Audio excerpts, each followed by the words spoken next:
Fellas, what's going on tonight? Hey, what's happening, brothers? What's up, big dude? What's up, G? What's up? Hey, Hey, this is Chasing Rings, back for an episode that we've been looking forward to probably since the college football season ended last year. We're going to do our college football season preview. We're going to get into, what programs are under the most pressure going into the season, kind of look at what some of the odds are going into the season, share some of that. And some of the games that we consider the marquee games that are really must-see TV type of games, and then we'll get into our predictions. We'll predict our Power Four conference champions. We'll predict our CFP playoff field, and we'll actually predict who we think will win the national championship. And I think obviously if you've been listening to our show or watching, you already know who G was going to pick. You already see who we gonna pick. So, but it'll be interesting banter around it nonetheless. So, you know how we do on Chasing Rings. We can't get started without. Wait, what? All right, G, you want to set us off tonight? Sure. As we look forward to the NFL season starting, it is August. And did you know, in the entire history of the Super Bowl era, the team that eventually wins the Super Bowl that season has never played in the Hall of Fame game to kick off the August preseason? wow. Wait, what? I never knew that. Never paid attention to that. Never knew it. Good fact. What do you have for us tonight, big dude? All right. Well, a lot of people, of course, are questioning the defending champions. Will they be defending this year? And there is some criticism for the defending champs and a few other programs that have decided to not schedule a non-conference Power Four team. So Indiana has once again, they said that their chances may be better for repeat. Did you know that amongst two other programs, at least, they want to contend for the national championship in the Big Ten, but they have not scheduled a non-conference Power Four team? So Indiana with the non-conference schedule, none of them are Power Four teams, is what you're saying. That's right. None of them, along also with Penn State, along also with Nebraska. In fact, Indiana had a series with Notre Dame, and they're all claiming that Signetti is one of the people that said, let's put this every other year home and home thing against Notre Dame on hold for now. So some people believe they have a better chance at repeating because of that. So they've elected to play another conference game rather than have that. So that'll be interesting to see how the playoff committee sees that. And that's one of the criticisms that came up during the media days, is that they're not requiring an out-of-conference Power Four opponent for the Big Ten team. So that's great that Ohio State continues to schedule one or two each year. Be great to see, like you said, other teams do that as well. My wait what is, we're all familiar with the Oregon State rivalry. It was formerly known as the Civil War, but political correctness and all, they don't call it that anymore. Right. And so Oregon's home stadium is Autzen Stadium. It cost $2.3 million to construct it. Now, a big part of that construction cost came from their donor, who donated $250,000. That was Thomas E. Autzen and the Autzen Foundation. And Autzen was, of course, an alum. But here's the twist. The stadium is actually named after his father, Thomas J. Autzen, who, check this out, y'all, is an alum of Oregon State. Wait, what? The Beavers? Yes. Fortunately, the Beavers.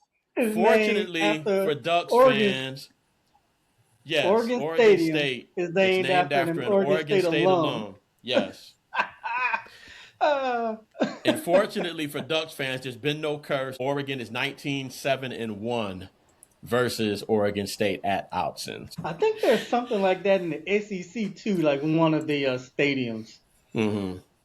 I just can't remember who it is. I wouldn't be surprised. That will do it for our. Wait, what? All right, now let's get into a little bit of sports news. This is an interesting fallout from the World Cup. All of the U.S. host cities are basically trying to collect millions of dollars from FIFA that they were promised for hosting. And they were describing these monies as legacy contributions. They were supposed to help build soccer fields or pitches here in the US in our different communities and to provide support to social projects. But FIFA has not come up off that money as of yet. Moving into NFL news, Aaron Donald showed up at the Rams camp, worked out, quote unquote, a little bit, ended up being an official tryout because he actually used their equipment. So they had to record this as an official tryout. And there's just a lot of sarcasm going around the Rams facility about this. And, oh, yeah, I think he's got a good shot at making the team. And I'm frustrated with this because you made the decision to retire, and now with Myles Garrett, Stafford extending, now he's like, oh, I can get another ring. And to me, you tarnish your legacy a little bit. He went out on top. Yeah. We were like, oh, one of the greatest to ever do it. And now this silliness, this back and forth, whether you're going to come back or not, almost jumping back on the bandwagon because they have this stacked team. I'm just not feeling it at all. What are you guys' thoughts on it? Well, when we were texted about this, and I was like, man, if you're going to play. If you're not, bounce. I mean, the reality is you're not so far removed that you're not going to come in and make a difference. So I don't doubt that. Just like, just quit playing, and just do it.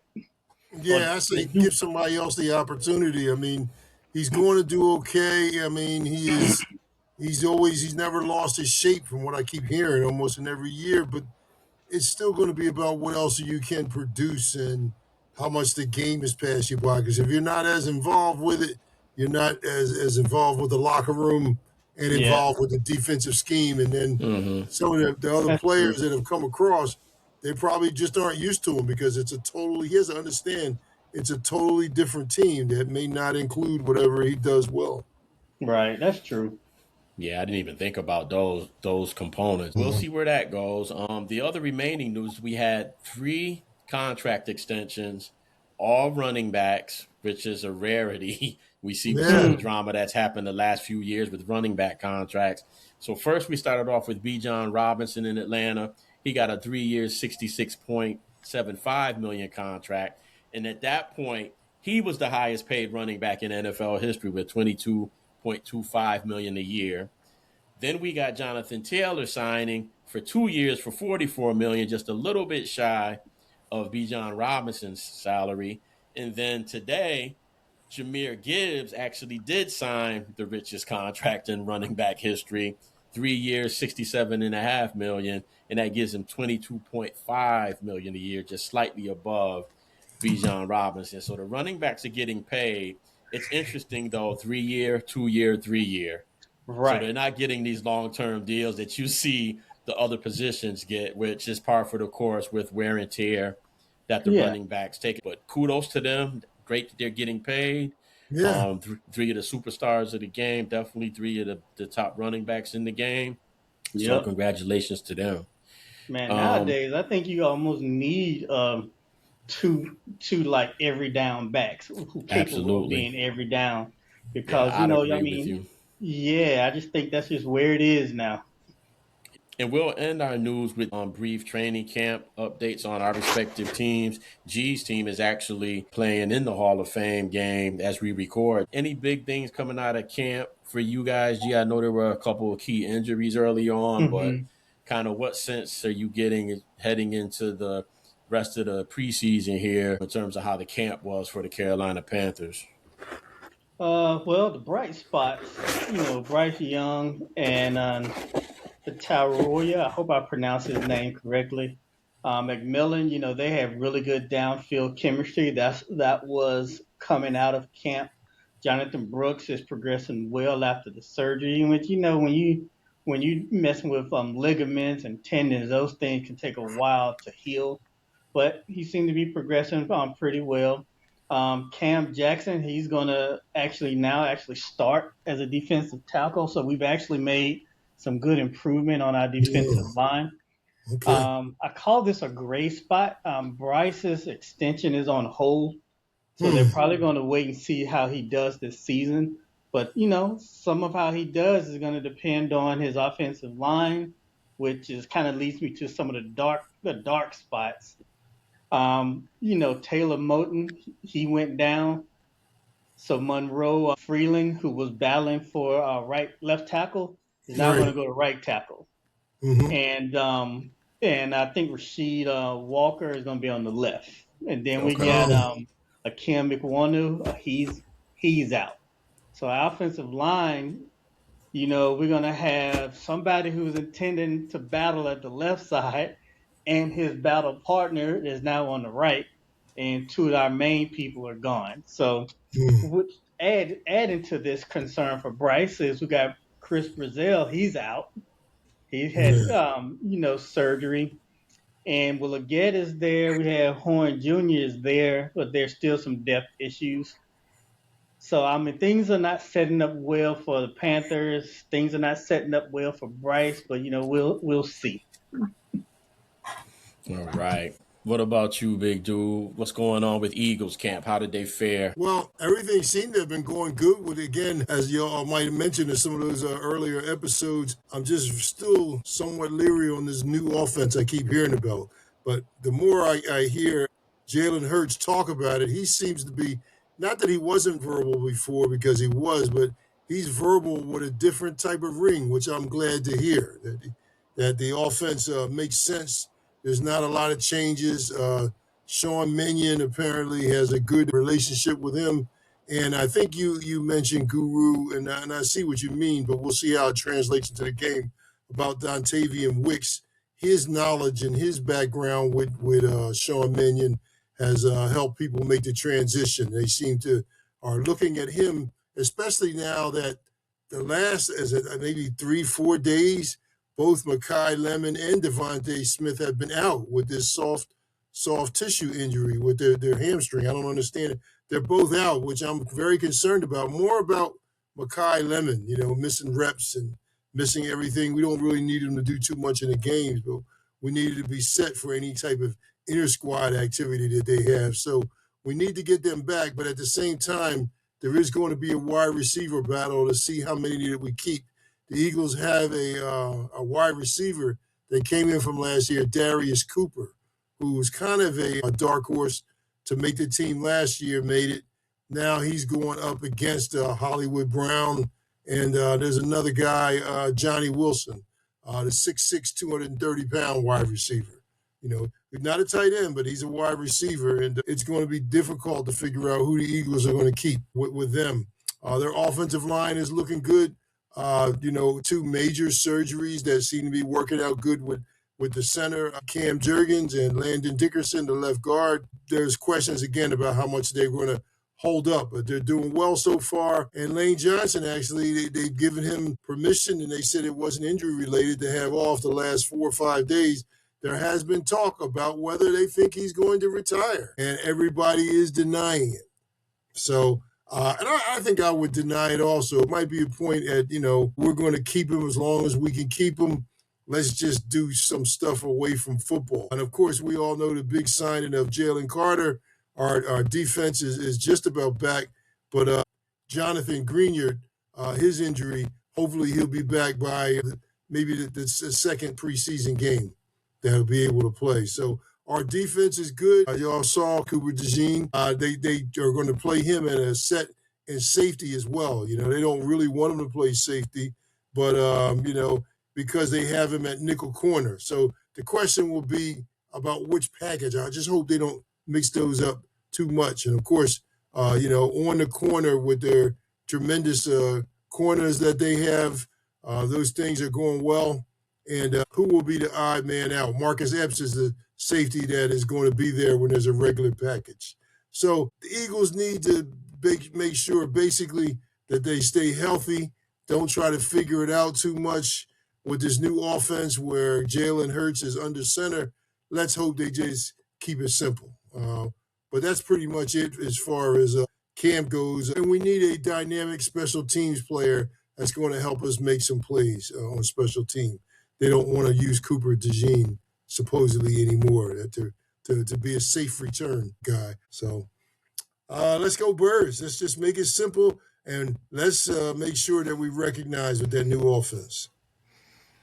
Yeah, good stuff. For Buffalo, training camp, pretty good start. Biggest storyline probably coming out of Bill's camp is the immediate chemistry between Josh and DJ Moore. They look really good, which, they show us these camp highlights, like, okay, well, guys they're running patterns and there's no defense or it's light defense. Like, I don't see how it looks so spectacular, but if they say so, right? But there is something about getting the reps in, as we know. So they've been looking sharp. Josh has been really good about spreading the ball around. There is a wide receiver competition for the last spot. It does look like it'll probably be more Shakir and Coleman in those first three spots. So kind of that fight. And there was a little blow up today with Joshua Palmer. And my new man, the rook from Ohio State, IGB, was not afraid to get into it, and I Yeah. loved it. He did not back down. We got our linebackers straight. We believe Terrell Bernard had not practiced, but he came back towards the end of the week and started 11 on 11 alongside our rookie Caleb. I hope I'm saying his name right, Elarms Orr, who we drafted in the fourth round out of TCU. So we think that that's going to be our linebacker tandem. We avoided some injury scares. Certainly CJ had me paranoid. Thought he had torn his Achilles. It was just a calf strain. He's back at practice, but I'm always concerned about that because that's usually the first indicator that there might be an Achilles issue when you start getting any type of injury back in that calf lower leg area. But he was back at practice, said he feels fine. I mentioned the wide receiver position battles. There's some DB battles going on. Jalen Kilgore, who's the rookie that we got out of South Carolina, he's been getting some first team snaps. So it looks like the DBs are looking good. Other than that, they're getting ready to head over to the new stadium. Like I said, preseason will be starting. So practices will be over there. They're having some things for the fans, and that'll be the first look into the new stadium that no one can afford a ticket in, which is always Yeah. great for the community, right? New stadium, nobody can afford to attend the game. Overall, first week was encouraging. Everybody looks great. Just crossing fingers that we don't have any more injuries for any of our teams as we continue with the preseason. So that will do it for Around the Ring in news. Tonight, as I mentioned, we are going to be doing our college football season preview, and we're still waiting on some of our polls to come out. The AP Top 25 is not scheduled for release until August 17th. And of course, the first CFP doesn't come out till the first Tuesday in November. But the coaches poll did come out. I don't know if you guys saw that. And of course, the Buckeyes, and I'll keep it PG for our viewers and listeners. Ohio State is the number one team in the land according to the coaches poll. I'll just give you the top five. They have Oregon at 2, Georgia at 3, Texas at 4, and Notre Dame at 5. Not too many surprises there, but it's crazy to believe that we're only 3 weeks away from the start of the season. And, we have a long way to go to get to December and to get the playoffs going, but we are going to jump into it and look at our season preview, look at which programs, for all intents and purposes, are under the most pressure. And I guess we'll kind of start there. For our viewers, these are just a sampling of some of the coaches. For those of you who are listening, we have Kalen DeBoer, Dabo Sweeney, Lincoln Riley, and from Alabama, Clemson, USC, respectively. Mike Loxley, G's favorite from University of Maryland. James Franklin is his first year at Virginia Tech after Penn State. And then Matt Campbell, his first year at Penn State, are just the kind of the major big names that we know are going to be under some pressure because, we're asking what programs are under pressure, but it's really the coaches that are under the most pressure to get those programs right. Any comments, fellas, about this group that I just listed, and who else do you have, maybe that we're missing in terms of head coaches, and then you can jump into maybe your 2 or 3 programs that you think are under the most pressure, and we can start with you, G. Oh, so for the ones that you have up, I definitely have several of those. I think the Boer, it's all the hype that came with him. And I believe Bama fans are just saying, okay, we need you to live up to the hype.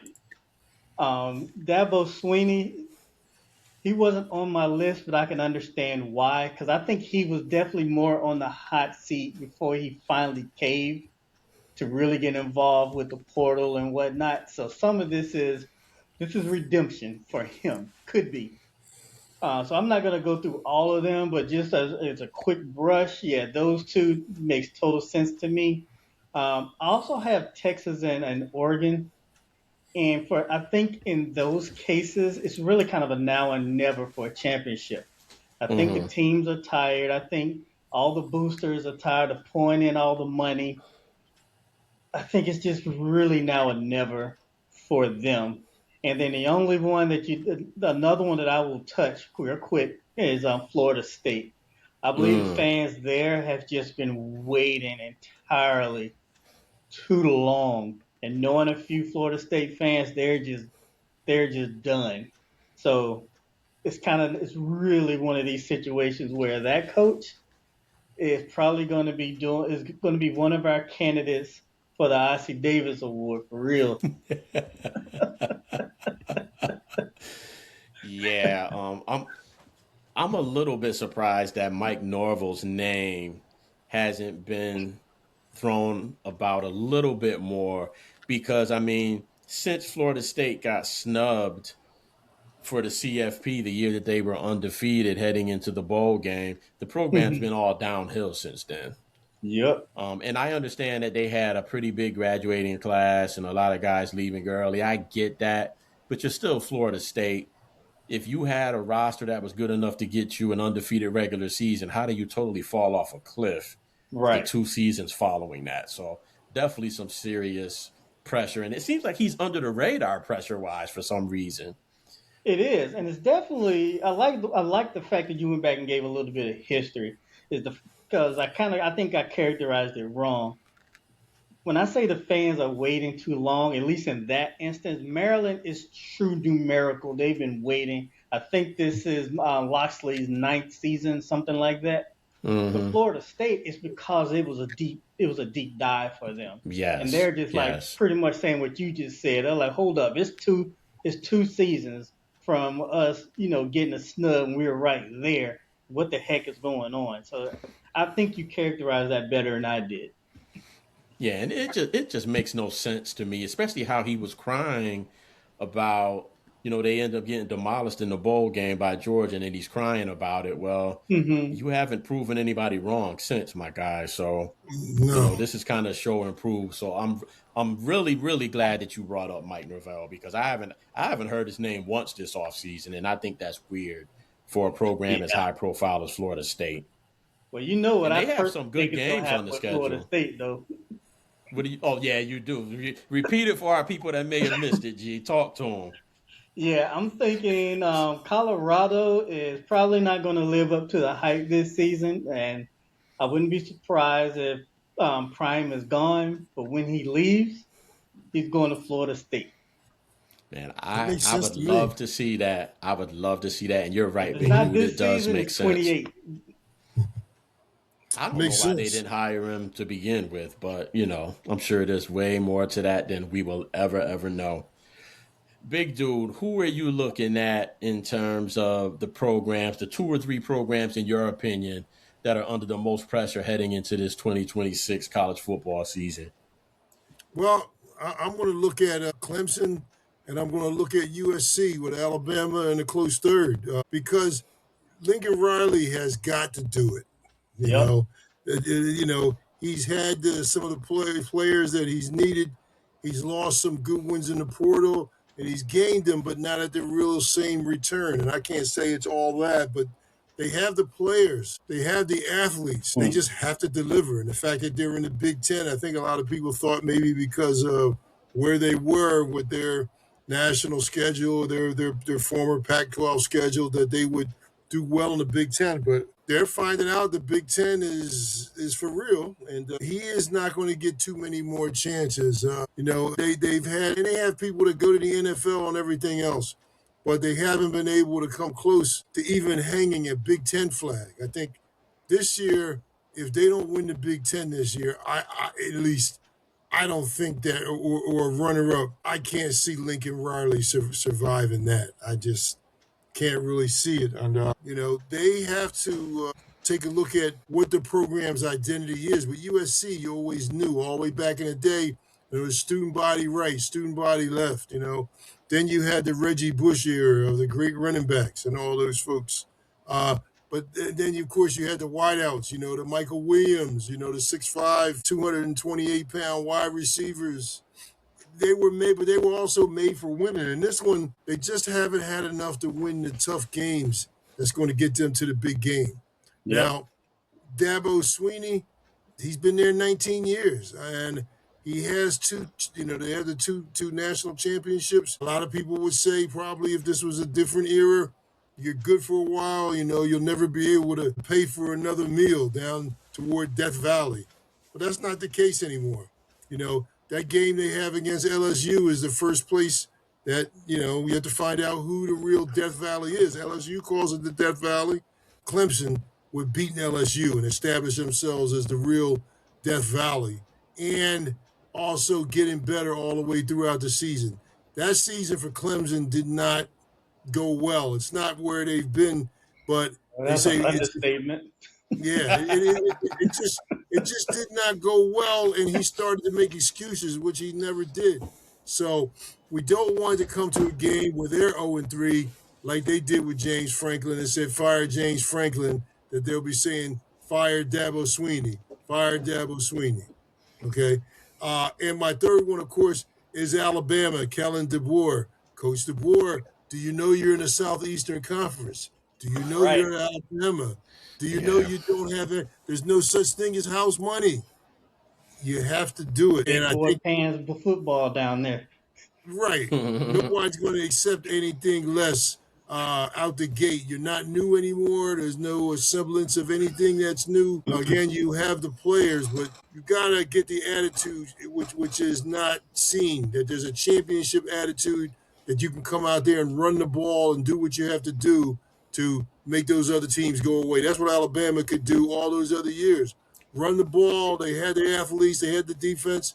Even if the quarterback wasn't the greatest, they had to be just good enough. Because if you run the ball, quarterback just has to be good enough. But the question is what mentality does Kalen DeBoer have for Alabama? So those are my teams coming out. And, of course, being a homer, Matt Campbell, I'll say it's important for him to come out the gate and do well. I think we did mention favorable schedule. But you know what, man? Don't come home with 4 or 5 losses, because people will have plenty of things to say if you do come out with 4 or 5 losses, or if you don't beat USC this year. You got to beat USC at home, and you got to beat Michigan at the Big House. Yeah, I was going to say that the pressure for Franklin and Campbell is a little different than the other three. Much different. Yeah. Their pressure is you're coming in, you're taking over a team that has a history. We know you're new. Yep. We want you to play. We want 10 wins. I don't think nobody's expecting them to win their respective conference championships and all that stuff, but they want 10 wins at least in a quality bowl. So that's a different type of pressure. No, and it is, especially with Matt Campbell, when you were probably about the 9th choice. Okay. All right. And I can't imagine being on any job, and maybe I was the 9th choice. If I ever knew that, Are you serious? Yeah. I mean, because they pretty much exhausted everyone, G. Yeah. Oh, God, I didn't follow it. Okay. Nobody wanted to come to Penn State. And then Campbell says it's an opportunity, but this isn't just an opportunity. It's your time to put the legacy back. And with Franklin may have, he's an expert salesperson. He knows what he's got to do to get the community back. So bringing new things into the community, bringing players from Penn State, that he brought. Campbell bringing 23 players from Iowa State. Everything is set up for Campbell to do well. If he doesn't do well, he will hear it from all those Penn State alums, but especially those donors, those people that are writing the checks. So well, I'll say in fairness about that search, you were calling on coaches who had good situations. For example, the BYU coach. You remember Yeah. they had leaked that he was pretty much close to signing, and then Mhm. BYU basically matched and Yeah. gave him a raise. I Hmm. mean, in my opinion, and I love Penn State, he would have been crazy to leave BYU. I mean, he has I them know. as a Yeah. I agree. 10 win team every year now, right on the doorstep of the CFP, right? Right. And so a little bit of fairness to Matt Campbell. Some of the people they were offering up, it's like, why would I leave my situation to come to what kind of needs to be fixed? Now, I don't think it's a big fix, but it Hmm. does need to be fixed. So why would I leave this great house that I have to go buy a fixer upper? And then I'm you're not in the going to do pressure that. cooker at Happy Valley. That's the other thing too. Yes, You're, I'm in a Yeah. like, conference, with that has two, 3 powerhouses at the top. So that's already the challenge. The expansion of the Big Ten, which is probably a conversation for another day, may have hurt Penn State to some extent. It has. You know what I'm and saying? it's just And an unlucky timing thing for Penn State. yep, it really is. And I say it probably hurt Michigan a little bit. Now, they were able to get a natty out of that, but I'm going to be interested to see what happens to that Michigan program in the next 5 years, just as a side Yeah. note. So I think some teams will be hurt by that because it seems like the mainstays now are Ohio State and Oregon. We'll see if Indiana's real. We'll see if USC is going to be on the come up. But, Right. before it was Ohio State, Michigan, Penn State. Right. So that And then, expansion kind of nudges some people out the way. and that's why I think it's crazy that James Franklin got ran out of Penn State. I mean, he kept them in the mix. And the thing is, when you're in a program, when you're in a conference like the Big Ten, and you can be in the mix in the conversation, you're going to break through at some point. Now, you may not be constantly breaking through, but just you're going to be like Michigan. Some years you break through, you do really, really well. Then you might be down again. I mean, Ohio State, just like Alabama used to be, they're just kind of different. Mm-hmm. But it would kind of be like Georgia. Sometimes Georgia's right there in the mix, and sometimes they'll fall off a little, then they'll be back. Mm-hmm. That's how Penn State was. And I'm like, man, I don't think Penn State fans should settle for less when I say this. That's not what I'm saying. I'm Mm-hmm. really thinking about being realistic. And realistic is eventually you're going to catch that lightning in the bottle and you're going to get over that hump one year, but you got to keep that core piece in there to do it. In other words, you can't win the lottery if you don't play. Yeah. Yeah, that's In, true. in, That's in true. retrospect, I'm definitely with you, G. I would be sitting here telling a bold-faced lie that, and I forgot which week it was, that I was like, he kind of got to go.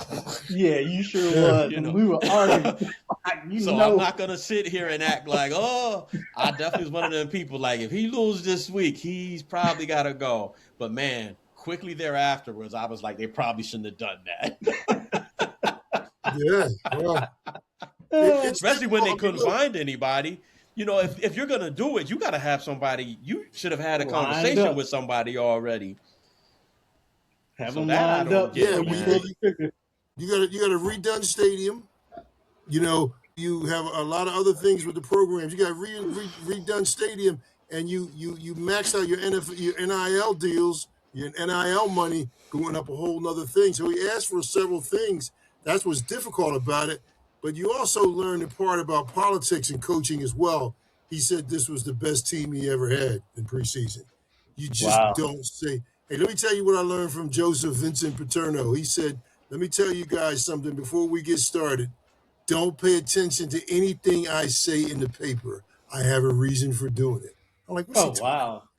He Well, said, you know don't what, pay too, big attention to dude? It was an anything. emotional overreaction. It's his And comments, that's the all of those problem. guys coming back to school. I mean, Yeah. what were you preseason number 2? I believe I ran across. Weren't you Yeah. you were top 5? I know. So there was a lot Yeah. of expectation. I think it was a super emotional reaction. No, It's like exactly. you ever been around people that a crisis happens and they react totally crazy, and you're like, whoa, chill out, calm down. This is all we need to do. It was like it was a fire, and nobody knew where the damn fire extinguisher was. And Right. they're like, well, get rid of just everybody, grab your stuff and just leave the house, let it burn down, and we'll just buy another Right. one. Like, no, the fire extinguisher is right above the kitchen sink. It's a little fire. put it out and we can live to another day. So, and even the way I reacted to it, certainly, it was an emotional overreaction because of expectation. Yeah, And he didn't and help himself any, big dude. Like you said, he did not yeah, help himself it with the didn't help comments. itself. The great news for James Franklin is the support he got from many of the other coaches. The fact that again that Matt Campbell was a ninth choice, a lot of people didn't think James Franklin got a good deal doing that whole thing. Thought that the way things went did not go well. That's It was why nobody wanted to disrespectful, touch the man. You got program. to admit. Yeah, and he's so respected throughout the profession. You Yes. know that treatment. That's why he got so much support. He's super respected in the field, and Hmm. you know, good for Virginia Tech. And quite honestly, I think better for James Franklin because not that Virginia Yeah. Tech doesn't have expectations, but No. it's kind of a reset for him. And man, if you can bring Virginia Tech back, you know, it's He kind of like brought 12 you know, PSU players with him, man. He he came sure with Yeah. he did. came with his Louis luggage as Can promised. you imagine? Can you imagine the hype if he's able to bring Virginia Tech back? Yeah, exactly. But then you That have would the be other hand, wonderful. you have the other part of the country that, including what's his name, Howard Eskin, and the other part of the country that says James Franklin is a con man. That's what he Yeah, is. He's a con man. He's a politician. And if you want to ride on a wave with him. The question is where's the wave going? So well, I I think think he'll that's prove that that's wrong. wrong. You know. That's And I foul. think that, but guess what? He has probably the best situation coming in, I would say. And also the last one I have is not up there. Dan Lannon, as good as that record is, and as good as everything's going in Oregon, he better make it to the semifinals this year. They better make I it to the told you, man. semifinals. See, Ship or bust see, with Oregon. he's somebody I agree with both of you wholeheartedly on that, but I almost feel like he's untouchable. Yeah, and Honestly, why though? That's just it. honestly, I think so too. And honestly, I think Oregon fans, if Oregon doesn't win a championship or make it to semifinals, start calling for his head, I think that they're out of their minds. There's not that many great good coaches out there who's going to constantly have you in the mix like that. So I'm like, again, you have to play the lottery to win it. So you stay in Yeah, the game. people don't think about the aftermath sometimes. Like, okay, we can fire this coach, but what's that going to look like afterwards? Because your 10-2s and your semifinal and quarterfinal playoff loss is going to look real good when Mm, you're 7-5 and 8-4 every year. mm-hmm. So you Well, know, that's what I'm saying. How does a program who's a good program get away with that? How come they're not demanding more? And God bless him, Kirk Ferentz for Iowa the same way. The guy is a well-respected coach. They're not going to win any championship. They don't have a chance. I mean, they got a chance to be competitive, and that's Mm, good enough. So what makes a coach in this day and age untouchable in this era where you have to have it all? Like mm. that's what they asked Dion when he first became coach of Colorado. They said, "What's your goal to win at the time the Big 12, or is it the Pac-12? To win the Pac-12, do you want to go to the college playoffs? What is your goal?" He said, "I want it all. I want it all." Well, people want it all too. That's how people get under pressure from a program because most people don't want it all. The other people who don't want it all, their names aren't up here on this list that we have. yeah, Right.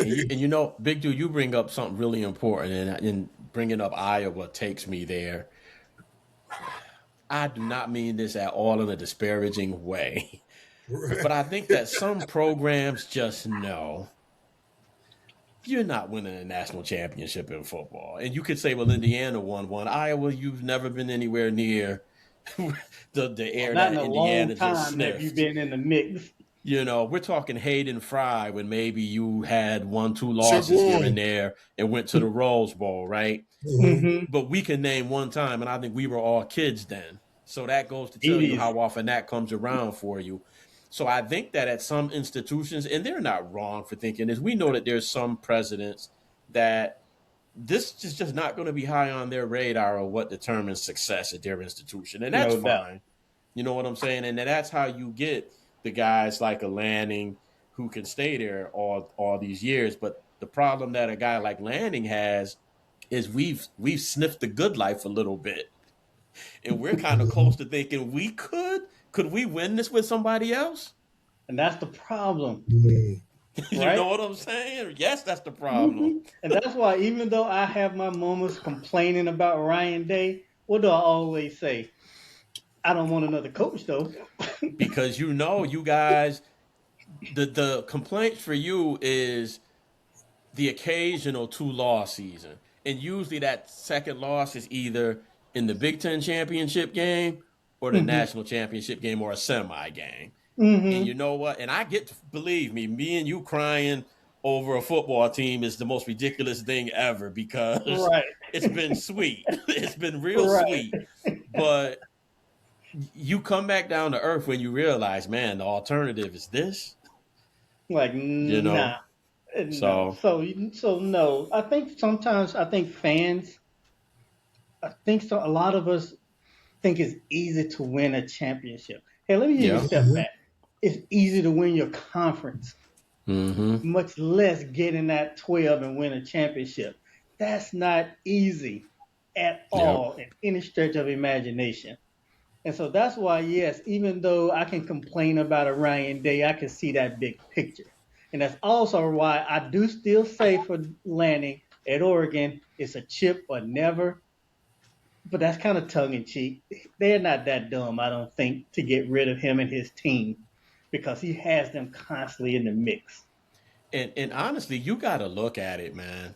Look at the Big Ten for what it is. I mean, if you can be in the top three every year, you're accomplishing something. And sometimes your opponents just got it better. I mean, Sometimes. guys are transferring from big time top 5, top 10 programs to go to Ohio State. Mm-hmm. That's a lot to overcome. No If you're doubt. that second or third team, you have to be realistic. And I think that, again, I think emotional reaction sometimes. If you Mm-hmm. can sit here and say, okay, we lost 2 games, one was to Ohio State and one was to Penn State, I live with that. One was to Exactly. Ohio State, one was to USC. I can live with that. Yeah. Now, you start losing to Purdue and Northwestern and stuff, then now we got a bit of a problem. No doubt. But, if you're losing to the best of the best, I'll take my chances that, like you said, G, we'll catch lightning in a bottle one of these years. So, Mm. anyways, great discussion on that, fellas. My two real quick. You got G. You talked about Texas, one of the most talented rosters in the country. We're gonna find out who Arch really is. You got to admit he came on Yes, at the end of last year.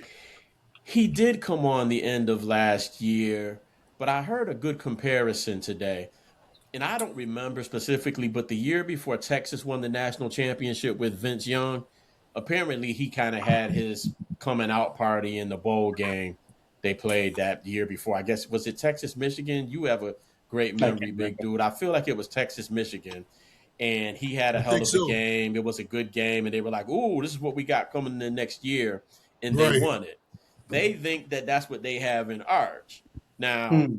Oh, like Vince Young? yeah, well, not like Vince Young, but he played so well in the ball game that was Yeah. setting the table for this year. Now, I don't even recall the ball game. It wasn't something that was interesting to me to watch.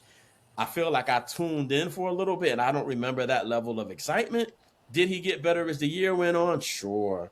But you got more teams to deal with than Vince had to deal with. And not that Vince didn't beat one of the great college teams of all time, but Sure did. there's a lot of good teams you got to get through. And we'll find Yep. out. But I just think that they have a lot of pressure on them. I think Sark has a lot of pressure. I think the Yep. Manning, the letters just get Vicar on the back of Arch's jersey. The M is Mm-hmm. just super magnified right now. And they Right. have the most talent that Sark's probably had in probably his last 2 stops as a head coach. This is almost like what you said earlier, G, about Oregon. It's not when you if not now when. Right. So Right. that's why I think Definitely. they have so much pressure. Alabama, it's historical pressure, unfortunately for Kalen Yeah. DeBoer. I was listening to a Well, you got lot to of stuff think about about it. that today. What he did at Washington, they were expecting him to bring that coaching that coaching, that recruiting, all of that finesse to Alabama is what people We're are thinking. not though. We're not. I'm gonna tell you why we're not. Because it's Washington, bro. We need more than that. I hear you. You know what I'm I hear saying? you. And the quote that I heard today is, "We don't doubt," and this is speaking generically on the behalf of the Alabama fan base. We think Kalen DeBoer is a very good coach. He just might not be the right coach for Bama. And sometimes it's like that. You know what I'm saying? And it's Yeah, ask different, Andy man. Reid at Philly. Yes. At Philly. Yes. Great Sometimes it's like example.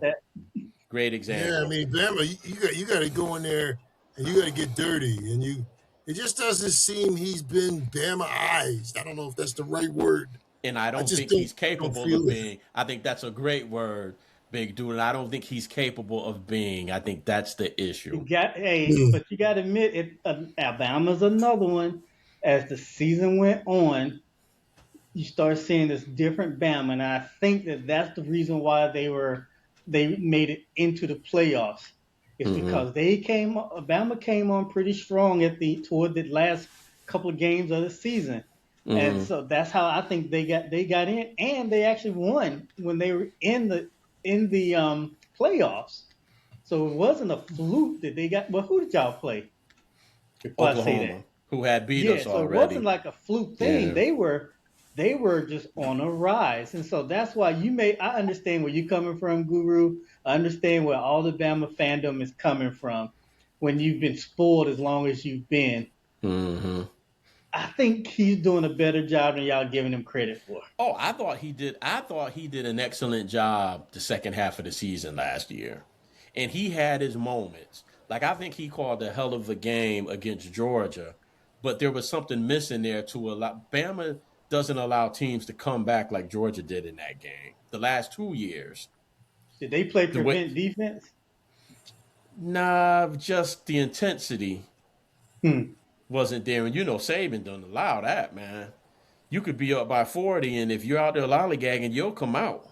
Yeah, that's You know what I'm true. saying? And I think there has to be 4 quarters of intensity. I didn't see the same level as of aggression that you're used to. And again, for me, it's like Southern ball versus the Pac-12 ball. And I think that's where the disconnect is. We need to see a Hmm. different style of play. I mean, right now, the word is the defense will be fine. The defense should be very good. And we're worried about the offense. I don't think ever in my life, it, all the bad quarterbacks that we've had, have I ever been like, man, I'm really worried about Alabama's offense this year. I've never said that before. That's because And I'm worried. y'all always had like two good running backs and y'all had good wide receivers. And so Yeah. like Big Dude said earlier, you just need to be better than above average at And Bama I and you could like the get some dude. nastiness.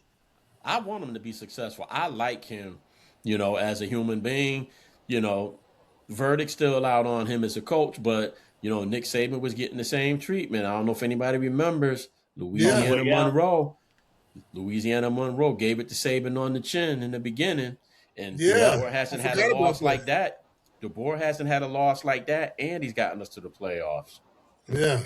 So, Yeah. but those are Yeah. my two that stand out. Of course, with these teams that we mentioned to start this segment, those are the ones that stick out for me.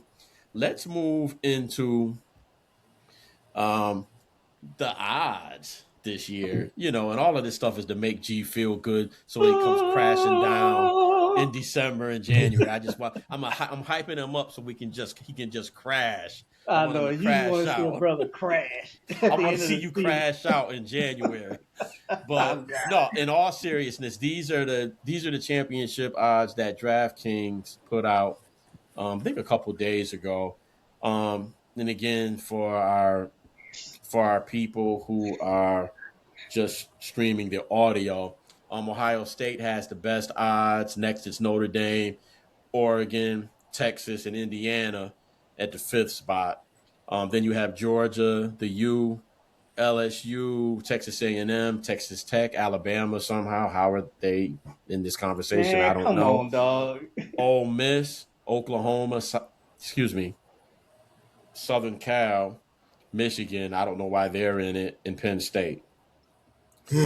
So those are the teams with the biggest odds, from Ohio State with the best to Penn State out of this group of 16, the least odds of winning the CFP championship. I'm not even going to ask G what he thinks about it, because he thinks Ohio State should win the championship every year for I the sure rest of do. existence.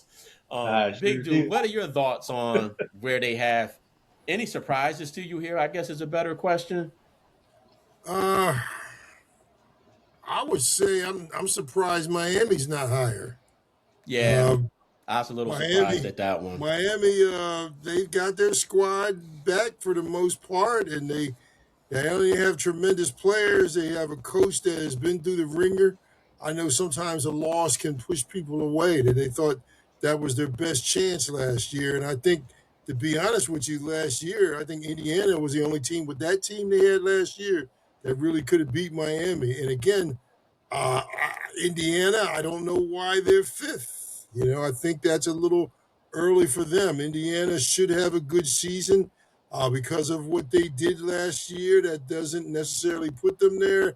They have a new quarterback, and they have a lot of new things A lot to. of new players, period. Yeah, not a new pieces in. We'll have to see how the camaraderie comes together. I saw them a little bit in spring ball. They didn't look bad, but it was very hard to tell. And then, of course, Notre Dame. They got to be in there somewhere. I just, again, I would say Oregon and Texas. And this is, and I don't like Notre Dame, but that's beside the point, because I used to be a big Notre Dame fan before we played them. Um, Oregon and Texas, I believe, should be ahead of Notre Dame. So, and looking at it, and the only other team I still don't understand why they're there at all is USC. USC has not showed me anything, and you know, we're going to find out. I mean, they're going to have to finish the first part of the season undefeated to get some of those odds off. And Penn State, even me being a homer, I'm glad for the recognition. I know, like I said, and I guess that's one of the things I have to get back to is Penn State winning the big games. We talked about James Franklin. Now, everybody has it hung over his head, this 4-21 record against top 10 teams. 4-21. That's what really killed James Franklin. 60%. With our new coach, he, Hold he up. they 4-21?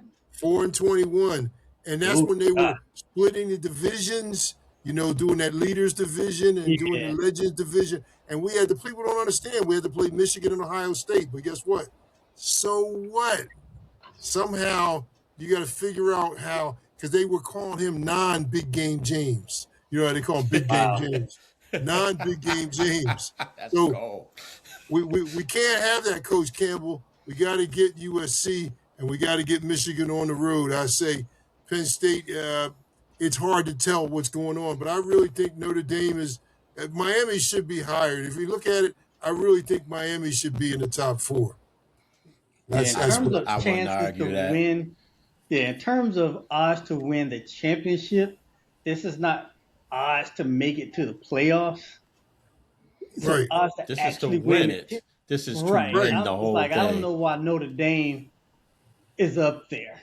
I mean, if Yeah. they're Yeah. going to be up there, they should be down with Michigan. And um, honestly, I don't. Ole Miss, I just don't think that they're going to have it in them. I don't.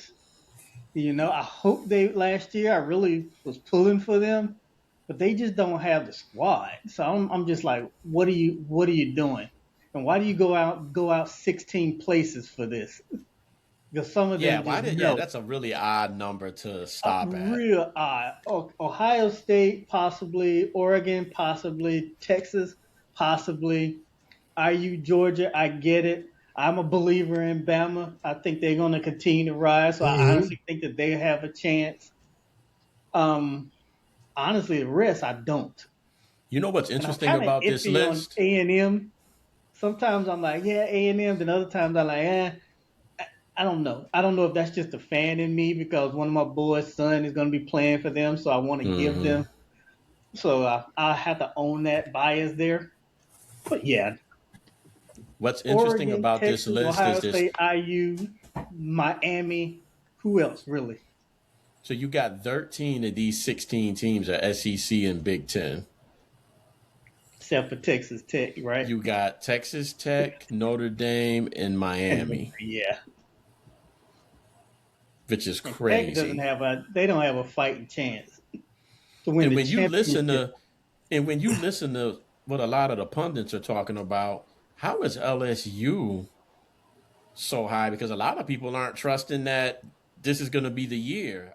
I think they're Right. going to have a big year, but a lot of people are like, "Whoa, let Lane get settled in first." Exactly. Um, yeah, big dude, I think you started off. There's no way. How is Miami the runner up, and everybody thinks they're Mm. better this year, They, and you're not one of the top 2 or 3 It teams just doesn't odds make any wise to win sense. the Natty? zero Yeah. sense. So but it's DraftKings. Think about the source. I'm sure it is a little, you know. Hey man, a lot of times these betting joints, a lot of times they know stuff. Yeah, well, I'm not saying from that perspective. I agree with you. They definitely know stuff, and I'm wondering this early, what type of table are they trying to set here? Because I do think you're right. Some of these teams are going to jump up crazy, and some of them are Mm-hmm. going to fall off the map. So I'm Yep. like, why? Like you said, why 16? Why even put this out at this point? We don't even know who any of these teams are. I mean, who would we safely say we know who they are? Ohio State. I would argue against you guys that I think we know who Notre Dame is, but Yeah. we'll get to that. I think you Yeah. kind of know who Oregon is, and I think you know who Texas is. Yeah. Yeah. Past that, I don't know who anybody else on this list is. Yeah. Texas A&M. I mean, they're sharp, but I God, they don't see lost so them many any. fools last season though. Yeah. Yeah, they lost a lot of people in the interior. And that's where you Yeah. win. That's where you win up front. Yep. So so I just thought that was interesting to share with our audience because this makes no sense. You shouldn't even put stuff out like this at this point. No one's played a game Well, No. you know yet. what this is really for, right? Well, of course, man. Of course. Of course. Of course. But There are people placing bets on that right now on these mhm. odds. Yeah, And I'll that's probably be really what one of it's them. about. I'll probably be one of them before the week's over. Yeah. Because don't they start with the betting about who's going to win? Yeah. Somebody called me one time and asked me. That's when Saquon was a senior. Do I think he's going to win a Heisman Trophy? Because they were putting $500 on him to win it. I was like, a Oh Heisman yeah. Trophy. Wait a minute. You Oh You man, win the can they there's Heisman got nothing all Trophy. you can't kinds of bet stuff. on. There's nothing you can't bet on, man. Oh man. So yeah, so those dumb odds are out. I just thought it was worth a little bit of conversation. Let's move into our must-see college football games. And when I tell you folks, we could have a separate show with the I number know. of great games that there will probably be this upcoming season. Um, and I think that we all looked at it from different perspectives. I was looking at the game that I definitely got to be home and in front of my TV, but there's also that other set of games that have importance to them, right? Right. And so That's there's kind of how I that, looked at it. yeah. So there's kind of that cross pollination, so to speak, of games that might be more appealing to watch, but doesn't mean that they're any more important than some of these other games that might not have Right. that appeal. So let's hop into that. And I'll start with you, G, because you had a really extensive list of ones after I looked at it. I was like, yeah, you know what? He's right about that. That is kind of a marquee game. I don't know if I'd want to watch it, but that might be important at that juncture of the year. So there's so much that you could look at here. So you can start us off, and I'm sure we'll end up all over the place. And actually, All right. why don't we do this? Why don't we do this, G? I'll go through the weeks, and that'll give us a little bit of semblance of flow with it. So week However you one, want to do it, bro.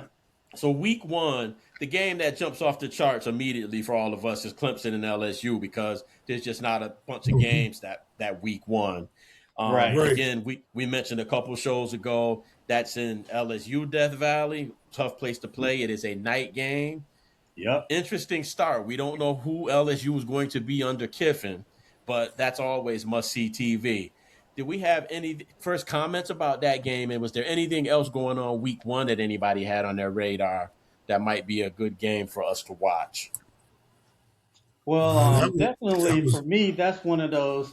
Let's see if how the maneuvers worked, and so Mm-hmm. that's why I think it's really, really important. And they kind of really set the stage for their respective conferences, Clemson Mm-hmm. and FSU. But not to go down my entire list, I also felt that where was it? Boise State and Oregon. I think that's Is going to that right? Is that actually the first? That's the first game. that's September 5th, that same weekend. Boise State and Oregon. So how did you guys want to do it? Then Yeah, did you just want to and skip that's because around the or? people are, huh? Yeah, let's skip around. Let's. Okay. Yeah. So that because people are expecting Boise State to pretty much run away with the Pac-12. So I'm Mm-hmm. just curious to see if the best of the Pac-12, how are they going to fare against one of the best in the Big Ten. So that's really a curiosity game for me. But if you're in the Pac-12, you're hoping Boise State plays close or upset. You And know Yeah, how that, because that. You know how that's gonna go. But go well, ahead. for them, they're trying to get into the CFP. They're trying to get that G6 slot. This is going to right. Yeah, tell I you get if them. I get But them. Oregon is just too powerful. I mean, Boise State, I'm sure will give a fine effort. But I think at this point in the Pac-12, and I don't know how many non-conference games they have against Power Fours, but I think that's it, that would probably. be a big win for the Pac-12. But going against Oregon is coming in to kick butt and take names. Boise State's trying to hang. But true I that. think that it'll be a good first half, and Oregon will take over from You're there. wrong. Well, that's what happened even against Penn State. I actually thought that was going to be a better game, in the CFP. But you saw what the difference was with the outstanding back they have. He's playing well for the Raiders. They just had no business on the field with anybody, and there were Yeah, I years feel of you. discussion on that. I feel So you. but to be honest with you, I hope they beat them. I just know better. Yeah, that's the only. You're right, big dude. Too. That's the only game they have against the Power Four right out the gate. So, luckily for them, the timing of it shouldn't kill them. It's the first game of the year. If they can Yeah. handle their conference business, they hmm should be right there. I I have think I that's have that as their only loss of the season, actually. yeah. Hmm. So, what else you got, G? That are kind of the games that you're like, In I the gotta first see week, this one. Yeah, if you got anything else first week, sure. If I mean, I don't remember. I didn't even see anything else the first week personally. I'm surprised y'all didn't count Louisville and Ole Miss, because Louisville Nah. is one of the contenders for the ACC. Um, and in Ole Miss, if you follow DraftKings, they got a chance to win the championship.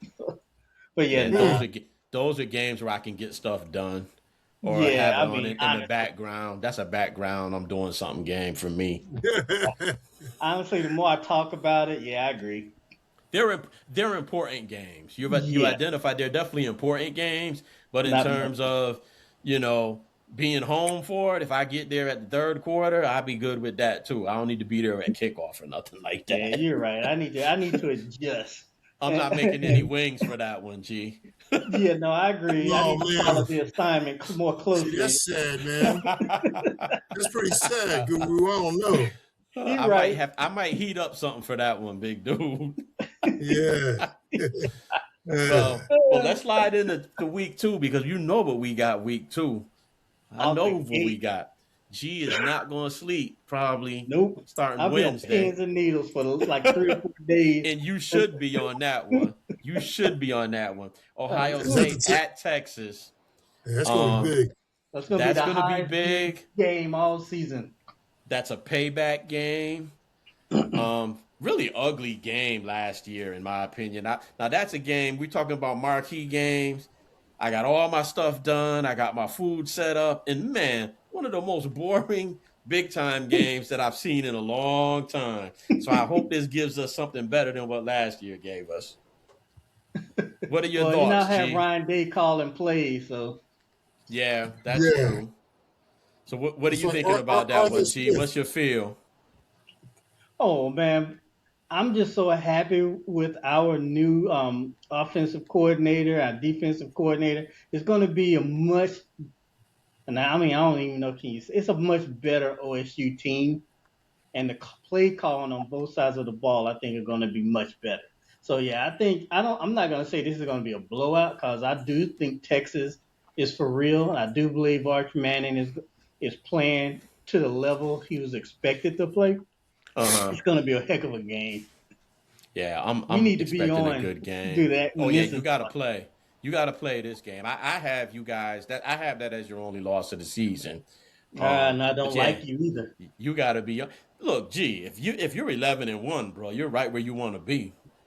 Shoot, I'm greedy, win it all. I mean, you won't be the one seed, but we'll talk about that later. You're not gonna be the one seed, but we'll talk about that.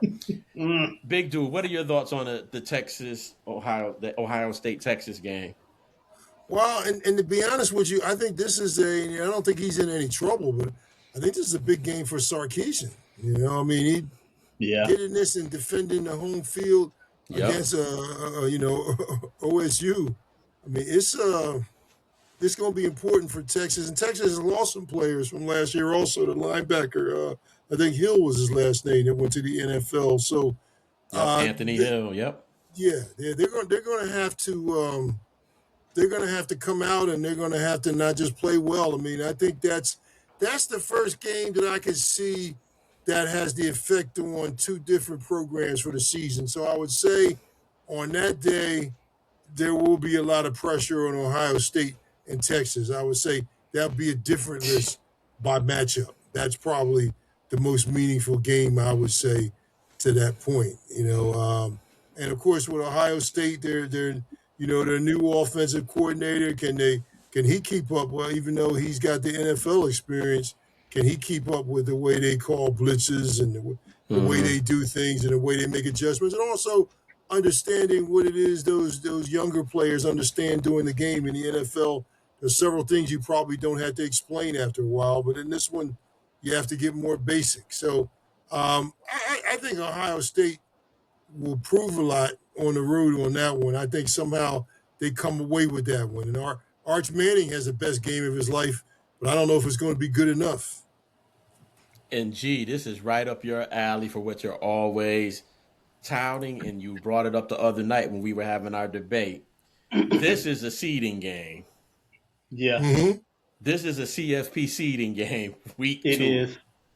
Because Yeah. if you can win that one, and think about the quality of when that's going to be once that CFP poll comes out that first Tuesday in November, huge for whoever wins this game. Because I'm looking at the schedule. When that first poll comes out, Ohio State, they go to Indiana, but I think you're going to handle your business. I don't think you're touched up to that point, and I don't think Texas is probably going to be touched up to that point.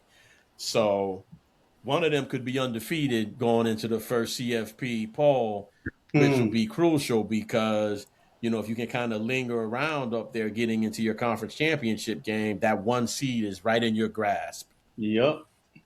So, Yep. Playing but for I the can't bye. You I you can't playing wait. for And I that bye. hate to say it, man. As much as I despise Ohio State, damn, they make for good TV when they play somebody. Yeah. Yeah, Yeah. So, they do. Yep. Yep. And gee, this is really big.